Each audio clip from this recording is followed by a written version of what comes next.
এখানে 7 types of question, যেমন হচ্ছে বার, পাই, লাইন, টেবল, কম্বাইন। আর এখানে হচ্ছে টাইম ফিক্সড আর টাইম চেঞ্জ কি। টাইম ফিক্স হচ্ছে একটাই সাল দেওয়া থাকবে, যেমন এখানে হচ্ছে 2005। আর হচ্ছে টাইম চেঞ্জ কি, যেমন এখানে আছে 1990 থেকে 2010, এটা হচ্ছে টাইম চেঞ্জ, মানে এই টাইমটা ফিক্সড না।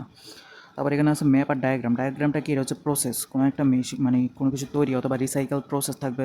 আর ম্যাপটা কি, চেঞ্জেস বা মডিফিকেশান, মানে হচ্ছে পাস্টে একটা ম্যাপ দিল যে এটার কী কী চেঞ্জ হয়েছে ইন ফিউচারে, তো এগুলোই হচ্ছে ম্যাপের চেঞ্জেস বা মডিফিকেশান।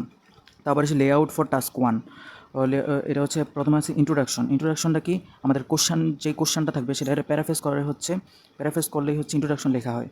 আর ওভারভিউটা কি, ওভারভিউ হচ্ছে আমাদের যেই পুরো একটা চার্ট অথবা বার যাই হোক না কেন সেটা মূল বিষয়বস্তু লেখা।